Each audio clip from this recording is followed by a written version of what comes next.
Ketika kita lagi lemah, ketika kita lagi drop, kita baca ma wadda'aka rabbuka wa ma qala. Kalau kita mengaku Allah hasbi, cukup buat saya Allah, hasbi Allah, hasbunallah, berarti kalimat itu harusnya kalimat motivasi banget. Terjemahan dari kalimat itu banyak. Ma wadda'aka rabbuka wa ma qala bisa diterjemahkan la tahzan innallaha ma'ana. Bisa. Ma wadda'aka rabbuka wa ma qala bisa diterjemahkan dengan kalimat fa inna ma'al usri yusra. Ma wadda'aka rabbuka wa ma qala bisa diterjemahkan inni ma'akuma asma'u wa ara. Aku bersama kamu berdua wahai Musa dan Harun, asma'u wa ara. Mendengar dan melihat. La takhafa, jangan takut wahai Musa dan Harun. Idhaba ila Fir'aun, pergilah kamu berdua kepada Fir'aun. La takhafa, inni ma'akuma asma'u wa ara. Aku yang akan memantau apa yang terjadi pada diri kalian. Jadi aku tahu banget, update banget setiap detiknya. Bahkan sebelum terjadi, aku sudah mempersiapkan perisai untuk melindungi kalian. La takhafa, jangan takut. Itu terjemahan-terjemahan yang banyak di Al-Quran tentang kalimat ma wadda'aka rabbuka wa ma qala. Atau mungkin kita bisa challenge diri kita sendiri ya. Ketika kita tilawah Al-Quran secara acak, cari ayat terjemahan atau bahasa lain dari ma wadda'aka rabbuka wa ma qala. Coba cari di Al-Baqarah, cari di Ali Imran, itu banyak banget kalimat ma wadda'aka rabbuka wa ma qala. Rabbmu tidak pernah meninggalkanmu, gak pernah benci sama kamu. Ayatnya banyak banget. Bahwa Allah gak pernah ninggalin kita, bahwa Allah gak benci sama kita. Salah satunya mungkin kalau Allah nggak benci sama kita tuh, misalnya ayat fa'in yuridullahu bikumul yusra wala yuridu bikumul usr. Sehingga siapa yang berpikir syariat itu kayak beban, seolah-olah Allah kayak nggak rela gitu ngelihat kita nyaman, kok dikasih syariat, dikasih beban, dikasih tugas, dikasih batasan. Enggak, itu salah paham. Allah ngasih syariat bukan untuk ngebebanin kita, bukan karena Allah iseng sama kita, bukan karena Allah benci sama kita, tapi karena Allah pengen memudahkan hidup kita justru dengan syariat. Syariat itu bukan mempersulit hidup kita. Kalau sebuah negara meninggalkan syariat karena takut sulit kehidupan negara itu, justru kita terjebak dalam wasawisus syaitan. Mulailah kita dengan hiruk pikuk, dengan kekacauan gara-gara meninggalkan syariat. Kalau sebuah bangsa, masyarakat, keluarga, pribadi pengen hidupnya lebih mudah, ati Allah wa ati Rasul. Coba ikutin cara Allah, pasti akan jadi mudah. Memang di awalnya kelihatan agak-agak challenging nih. Tapi begitu kita jalanin, yusrun, mudah, semuanya mudah. Kemarin saya jalan sama istri ke Thailand. Kita jalan berdua ke Thailand, pengen main aja gitu. Jalan ke Thailand, kebenaran ada acara di Malaysia, terus mampir dulu ke Thailand. Sampai di Thailand kita ke Pattaya dulu nih. Saya karena senang dengan laut, saya cari yang lautnya masih aman. Kalau Phuket mungkin gitulah ya. Nah, cari yang Pattaya yang private beach, jadi nggak ngelihat yang gitu-gitu. Cie, sombong. Kalau terlihat kan nggak sengaja. Nah, pergilah ke Pattaya gitu ya, cari yang beach yang private gitu. Terus karena kita nggak tahu halal foodnya di sana, akhirnya kita kayak sangat hati-hati mencari halal food. Sampai rempong, sampai bawel. Pas mau room service minta makanan ke kamar karena nggak berani makan di luar, kita sampai bawel banget bilang ke restorannya itu pakainya oilnya oil apa? Nggak pakai oil yang pork kan, saya minta yang vegetable oil ya pak gitu. Terus itu wajannya diganti ya, dicuci dulu, ya pak. Itu yang masak ininya tepungnya udah dipakai yang pork belum sebelumnya? Ya bisa kita bikin yang baru pak. Sampai mereka sebel banget gitu kan, karena banyak banget permintaannya, padahal pesannya cuma nasi goreng.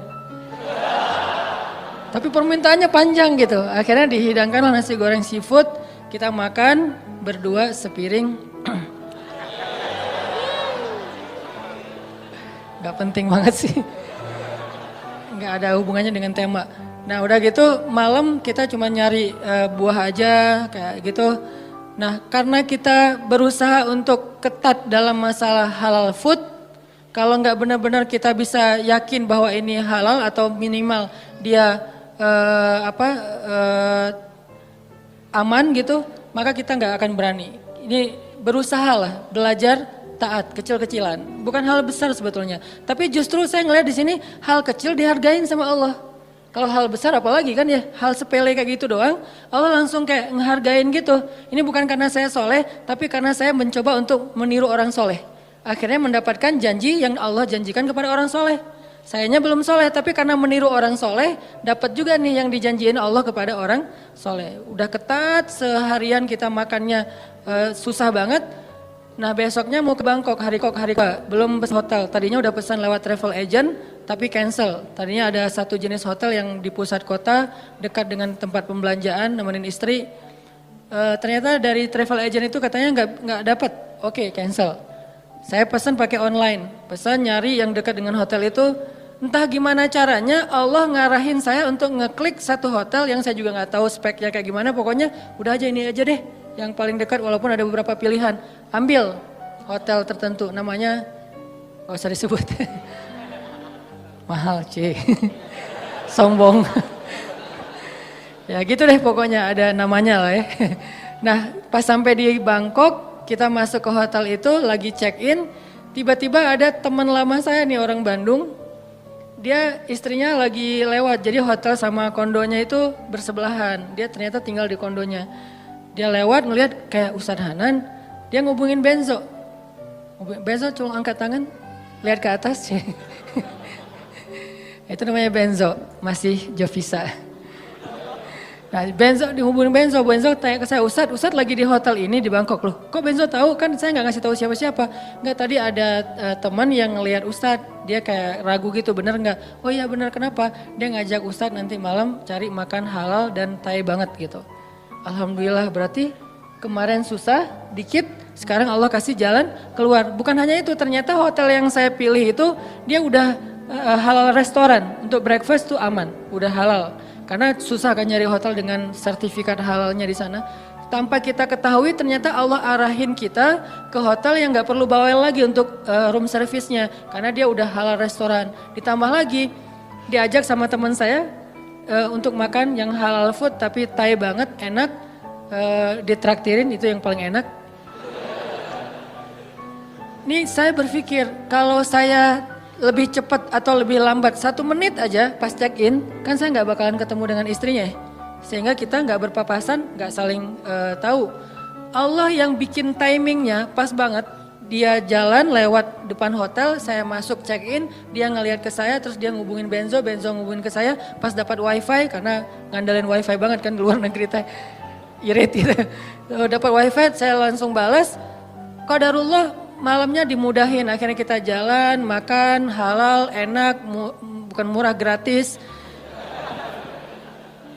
Jadi saya teringat, wa may yattaqillaha yaj'al lahu makhraja wa yarzuqhu min haitsu la yahtasib wa may yattaqillaha yaj'al lahu min amrihi yusra wa may yattaqillaha yukaffir anhu sayyi'atihi wa yu'zim lahu ajra. Itu janji Allah. Siapa yang taat sama Allah, Allah kasih jalan keluar. Ini jalan keluarnya. Siapa yang taat sama Allah, Allah kasih rezeki yang tidak terduga-duga. Ini rezeki yang tidak terduga-duga. Akhirnya ketemu teman orang Bandung yang udah tinggal di sana. Siapa yang taat sama Allah, Allah mudahin urusannya. Jadi mudah kemana-mana digayat. Siapa yang taat sama Allah, Allah gugurkan dosanya. Berharap kayak gitu dan dilipat gandakan pahalanya. Berharap juga kayak gitu. Ini artinya hal sepele gini aja Allah hargain. Karena faman ya'mal mithqala dzarratin khairan yarah. Pasti Allah bales. Ma wadda'aka rabbuka wa ma qala. Jadi Allah itu nggak pernah absen teman-teman, nggak pernah offline, nggak pernah kelewat gitu. Aduh ada yang kelewat nih nggak sempat di like. Kalau kita kan kalau terlalu banyak nge-following, akhirnya udah ketutup ya, ketimpa sama yang baru posting gitu. Kadang-kadang karena saking banyaknya kita nge-following, pasangan sendiri nggak pernah di like. Kenapa? Dia posting ketimpa lagi. Kok kamu nggak pernah nge-like postingan aku? Emang kamu posting? Kamu gitu banget ya sama aku? Akhirnya rame gitu kan ya. Padahal kita nggak ngelihat, soalnya ketutup sama postingan yang baru-baru. Allah nggak pernah gitu. Allah nge-following semua hambanya, bahkan lebih dekat daripada urat lehernya. Wa huwa ma'akum aina ma kuntum. Bersama dengan kalian, membersamai kalian dimanapun kalian berada. Tapi ketika kita post adegan-adegan kehidupan kita, nggak pernah ada yang ketimpa dan kelewat sama Allah untuk di like, untuk dikomen, untuk di-repost. Bahkan Umar di-repost oleh Allah di Al-Quran kata-katanya. Ini artinya Allah la ta'khudhuhu sinatun wala naum. Kulla yaumin huwa fi sya'an. Ma wadda'aka rabbuka wa ma qala. Ini jadi penyemangat teman-teman. Gak usah khawatir untuk taat. Kita bikin dosa aja Allah masih maafin kita. Apalagi taat, Allah pasti akan menghargai kita. Itu part pertama dari surat Ad-Duha. Part kedua, alam yajidaka yatiman fa'awa wa wajadaka dhallan fahada wa wajadaka ailan fa'aghna. 3 kalimat yang luar biasa itu menjelaskan arti dari ma wadda'aka rabbuka wa ma qala. Apa bukti bahwa Allah enggak pernah ninggalin Nabi Muhammad? Kata Allah, alam yajidaka yatiman fa'awa. Bukankah dulu kamu lahir dalam keadaan yatim, lalu Allah kasih naungan? Kalau Allah ninggalin kamu, enggak mungkin kamu bisa tumbuh dengan baik. Kalau Allah benci sama kamu, maka dibiarin aja kamu terlunta-lunta dalam keadaan yatim. Wa wajadaka dhallan fahada. Bukankah kamu dulu pernah tersesat di jalan, mau ke suatu negeri tapi kamu salah ngambil jalan di tengah padang pasir, akhirnya enggak tahu arah ke tujuan. Kalau Allah benci sama kamu, enggak akan dikasih tuh petunjuk ke negeri yang kamu tuju. Enggak akan diarahin kamu untuk sampai kepada destinasi yang kamu tuju. Bukti Allah ma wadda'aka rabbuka wa ma qala. Alam yajidaka yatiman fa'awa wa wajadaka dhallan fahada wa wajadaka ailan fa'aghna.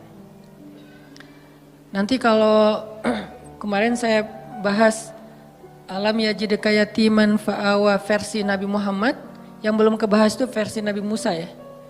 Versi Ibrahim, versi Ismail, versi Isa, versi Yahya, versi Maryam. Itu semuanya ayat-ayat tentang kisah-kisah tentang alam yajidka yatiman ya Maryam, alam yajidka yatiman Yahya, alam yajidka yatiman Isa, alam yajidka yatiman Ibrahim, alam yajidka yatiman Musa, alam yajidka yatiman semua hamba-hambanya fa'awa, Allah kasih naungan. Baca kisah-kisah Al-Quran untuk memahami maksud alam yajidka yatiman fa'awa, terutama kisah Yusuf. Alam yajidka yatiman fa'awa, yatim gimana? Yatimnya Yusuf. Yatim di dalam sungai, di dalam sumur, nggak punya siapa-siapa. Ayahnya nggak tahu di mana keberadaan anaknya, kakak-kakaknya udah nggak peduli dengan adiknya. Yatiman fa'awa, fa'awa pertama ditemukan oleh para musafir. Fa'awa kedua masuk ke dalam istana dan seterusnya dan seterusnya. Alam yajidka yatiman fa'awa. Insya Allah nanti kita lanjutkan lagi pembahasan surat Ad-Duha ini. Ini bukan cuma tafsir ya teman-teman, tapi ini tadabbur. Saya berusaha untuk menganalogikan dengan kehidupan kita supaya kita bisa menjadikan ayat itu sebagai motivasi hidup kita. Barakallah, kita lanjutkan setelah sholat Isya. Bismillahirrahmanirrahim. Teman-teman yang dirahmati Allah Subhanahu wa taala, kita lanjutkan pembahasan kita tentang surat Ad-Duha. Alam yajidka yatiman fa'awa wa wajadaka dhallan fahada wa wajadaka ailan fa'aghna. Kalimat alam yajidka yatiman fa'awa itu adalah kalimat pembuktian. Seolah-olah Allah ngomong ke kita tuh gini, kamu gak ingat dulu ketika kamu pernah gini, siapa yang nolong kamu? Emangnya kamu gak ingat dulu ketika kamu pernah terpuruk, siapa yang buat kamu bisa survive? Ketika kamu hampir celaka, siapa yang menyelamatkan kamu?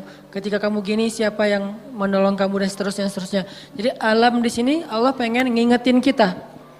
Jadi kalimat alam adalah kalimat permintaan dari Allah supaya kita ingat-ingat lagi nih pengalaman hidup kita. Ada yang pengalamannya sampai ekstrim, second life misalnya, hampir celaka terus bisa selamat. Ada yang pengalamannya masalah hutang, ada yang pengalamannya hampir bunuh diri tapi nggak jadi gara-gara diputusin. Ada yang macam-macam kan pengalaman orang mah ya. Nah itu kalimat alam yajidka yatiman, yajidka itu Allah mendapati kamu dalam status nggak ada apa-apa sebetulnya. Kita tuh awalnya nggak punya apa-apa, bukan siapa-siapa, nggak bermodalkan apapun. Allah yang fa'awa, fahada, fa'aghna. Itu terjadi kepada kehidupan kita masing-masing. Kalau dalam bahasa kisah Nabi, fa'awa di masa Abdul Muthalib, fa'awa di masa Halimah, fa'awa di masa Abu Talib, dan fa'awa di masa Khadijah. Ini semuanya bentuk-bentuk fa'awanya Allah kepada Rasulullah Sallallahu Alaihi Wasallam. Kalau kita terjemahin ayat itu dengan kisah Nabi Musa, alam yajidka yatiman fa'awa, itu bisa teman-teman temuin di surat Toha dan surat Al-Qasas. Nanti di dalam surat-surat itu Allah ngejelasin tentang gimana dulu Nabi Musa dihanyutkan ke Sungai Nil. Walaqad mananna 'alaika marratan ukhra idh awhayna ila ummika ma yuha an qadhifihi fit tabut faqadhifihi fil yammi falyulqihi al yammu bis sahil ya'khudhu 'aduwwun li wa 'aduwwun lahu وَأَلْقَيْتُ إِلَيْكَ مَحَبَّةً مِّنِّي وَلِتُصْنَعَ عَلَى عَيْنِي. Ketika Allah mengilhamkan kepada Ibu Musa, wahai Ibu Musa, hanyutkanlah bayimu di Sungai Nil kalau pengen selamat. Pengen selamat, jangan kamu simpan di rumah, jangan kamu rawat sendiri, jangan kamu bawa lari ke hutan, hanyutkan ke Sungai Nil. Supaya selamat dari siapa? Dari Firaun. Ini perintah Allah. Kadang-kadang Allah ngasih kita perintah dalam hidup itu nggak logis. Menyelamatkan bayi kok malah dihanyutkan ke sungai Nil. Kenapa nggak dibawa lari aja ke dalam hutan, lalu ke pantai, lalu lupa. Kenapa nggak umpetin aja di rumah gitu? Kenapa nggak bikin rumah aja di yang jauh, atau mungkin ibu dan keluarga Musa ngungsi aja ke Madian misalnya, ke luar negeri? Jadi orang yang lari dari negeri Firaun, kenapa nggak gitu aja yang lebih logis? Kenapa malah selamatkanlah bayimu dari Firaun dan tentaranya dengan cara hanyutkan ke Sungai Nil? Itulah hidup. Tidak semua perintah Allah itu kadang kita mengerti di awal, teman-teman. Kita cukup tahu bahwa ini perintah Allah, sami'na wa ata'na. Kalau pengen bahas lebih dalam lagi untuk cari tahu hikmahnya, silakan. Tapi jangan tunggu sampai kita ngerti hikmahnya baru sami'na wa ata'na, kelamaan. Akhirnya kita kehilangan banyak sekali kesempatan dapat kebaikan dari Allah. Justru biasanya Allah ngasih kejutan ketika kita ngambil challenge-nya Allah. Iman challenge, akidah challenge, tauhid challenge. Challenge-nya apa? Lakukan perintah Allah walaupun menurut logika kita agak aneh. Misalnya, tinggalkan pekerjaan itu. Ya Allah, pekerjaan inilah yang bikin saya bertahan hidup selama ini. Saya beli rumah, beli mobil, saya punya tabungan sekian gara-gara kerjaan ini. Udah tinggalin aja. Terus nanti saya kerja apa? Tenang, Allah yang gantiin. Terus gimana Ustadz? Jalannya dari mana Ustadz? Allah tahu jalannya, kita doang yang gak tahu. Kalau kita gak tahu bukan berarti Allah gak tahu kan? Kita yang gak tahu, Allah tahu. Karena Allah alimun, basirun, khabirun. Maha tahu, maha melihat, maha teliti, latifun, sami'un. Allah maha kuasa. Jadi kalau kita nggak tahu caranya, bukan berarti dia nggak bisa. Serahin aja sama Allah. Ketika kita serahin sama Allah, Allah nggak mungkin ngecewain kita. Kenapa? Allah nggak pernah ngecewain hamba. Kita aja ke teman kalau udah diserahin satu amanah, kita berusaha untuk bikin dia terkesan, nggak sampai bikin dia kecewa. Apalagi Allah. Hanyutkan bayimu ke Sungai Nil supaya selamat dari Firaun. Setelah Allah kuatkan hati ibunya, akhirnya karena ibunya soleha, hanyutin bayinya ke Sungai Nil. Berharap selamat dari Firaun. Cuman nggak bisa lepas juga, pakai kakaknya yang jadi pengintai gitu, nyari tahu adiknya hanyut kemana. Ngalir, bukannya ke negeri yang jauh, bukannya ke Sudan kayak atau ke luar negeri kayak, kan Sungai Nil itu membelah berapa negara ya, bukan sampai ke luar negeri. Gak lama kemudian malah masuk selokan yang mengarah ke tempat pemandian pribadinya Fir'aun. Ini makin gak logis nih. Luar biasa cara Allah tuh. Allah luar biasa cara membuat skenario-nya tuh keren banget. Masuk ke selokan itu, kakaknya Musa makin khawatir, gimana dengan adik, dia masuk ke selokan itu. Langsung dilaporin ke ibunya. Di surat Al-Qasas dikisahkan ketika ibunya tahu Musa hanyutnya ke dalam selokan yang mengarah ke pemandian khusus Fir'aun, hampir copot jantung ibu Musa. hampir copot jantung Ibu Musa. Kenapa? Bisa dipastikan bayi ini akan ditemukan oleh para dayang-dayang Firaun dan kalau ketahuan Firaun pasti akan dibunuh. Ini ujian luar biasa. Tapi ini challenge-nya justru di situ. Ketika kita berhijrah, ketika kita ngikutin cara Allah, awalnya terlihat, ya Allah kok gini ya? Kok jadi gini ya? Kok malah masuk ke selokan ini ya? Kan gitu ya, ada kejutan-kejutan kecil gitu awal-awal kita berhijrah. Baru aja kita halalin putusin, akhirnya putusin, dia langsung jadian sama orang lain. Kan itu berat banget ya. Dia kayak mudah banget gitu move on dari kita. Padahal kita mutusin itu cuman gertak doang biar dia mau halal gitu. Siapa yang takut kata dia. Akhirnya jadian sama orang lain. Itu tuh berat banget. Saya tahu rasanya. Jadi masuk ke selokan itu. Udah gitu ke sungai kecil. Ditemuin sama dayang-dayang Firaun dikasih kepada istri Firaun. Qadarullahnya Allah udah kasih persiapan bahwa istri Firaun belum punya anak. Sehingga ketika dibuka tuh tabut keranjang yang ada bayi Musa dibuka dilihat oleh istri Firaun. Allah bilang di surat Toha, wa alqaitu ilaika mahabbatan minni. Aku masukkan untukmu cinta dariku. Maksudnya apa?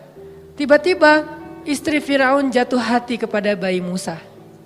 Siapa yang bikin dia jatuh hati?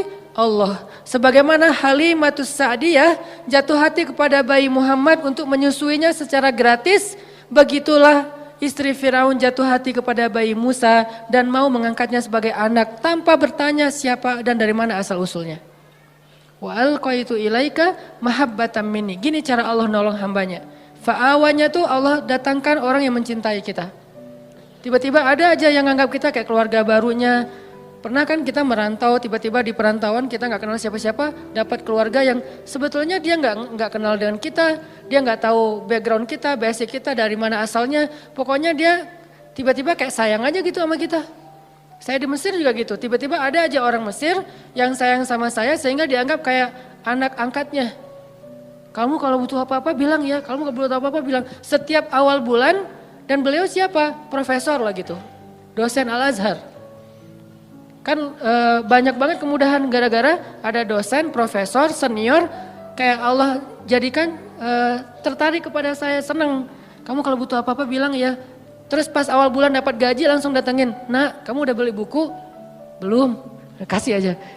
Udah sih cuman kayak kurang aja gitu kan ya. Belum, wah ini beli buku, kasih beli buku. Terus kalau dia lagi panen, di Mesir itu namanya adas. Adas itu kayak kacang hijau kita tapi warnanya oranye. Jadi fungsinya kayak kacang hijau menghangatkan tubuh, bagus, biji-bijian. Kalau lagi panen adas, dia langsung bawa beberapa karung ke rumah tuh. Nih adas buat kalian, panen anggur, panen apa, segala macam buah-buahan di kebun dia tuh dibawa ke rumah kita. Kenapa? Wa alqaitu ilaika mahabbatan minni. Allah yang bikin dia jatuh hati kepada orang ini. Sehingga akhirnya istri Firaun langsung jatuh hati kepada bayi Musa.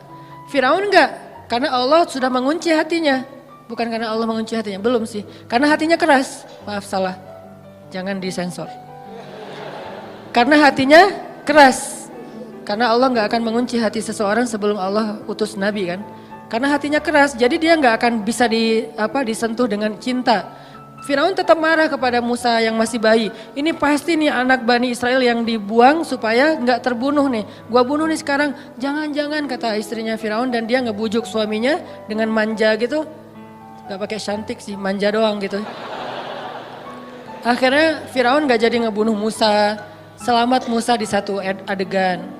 Udah gitu gak lama kemudian Musa lapar, Musa kehausan. Wa wajadaka ailan fa'aghna. Gimana caranya? Keluarga Firaun bikin audisi. Siapa yang bisa menyusui bayi Musa dikasih dinar, dirham, emas, perak, dikasih tempat kedudukan yang tinggi di dalam istana, punya gelar ningrat, dikasih rumah di dalam istana yang sangat bagus. Dari sekian banyak perempuan-perempuan yang ingin menyusui Musa, semua ditolak sama Musa. Karena kenapa? Allah mengilhamkan kayak gitu kepada bayi ini. Padahal kan sebetulnya kalau bayi polos biasa aja asal ada yang nyusuin kan dia nyusu ya. Tapi Allah mentakdirkan Musa gak boleh nyusuin ke ini. Di antara sekian yang banyak audisi, yang terakhir justru yang diterima. Kenapa? Allah yang nentuin. Jadi gak masalah, ada yang datang pertama sebelum kita bawa Alphard, bayarin aja. Kalau Allah nggak mengikat hatinya, pasti ditolak. Walaupun modalnya, uang, apa segala macam, nggak, tenang. Abu Bakar datang ngelamar Fatimah, ditolak sama Nabi. Kurang apa coba Abu Bakar? Tajir, soleh. Kan ideal banget ya. Ada yang soleh, nggak tajir. Ada yang tajir, kurang soleh. Tajir, soleh. Tajir, soleh. Abu Bakar ditolak.